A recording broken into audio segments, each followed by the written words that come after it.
अस्सलामुअलैकुम। पूरा पाकिस्तान में सैलाब के मंजर है। कराची में मलिक नदी का पानी बिल्कुल लेवल पर आ गया है।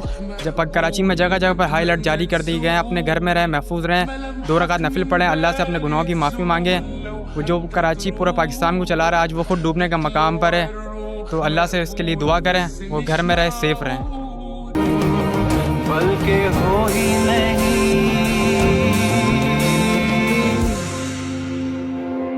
झूठ की ज़मीन पर फरेब के ये सारे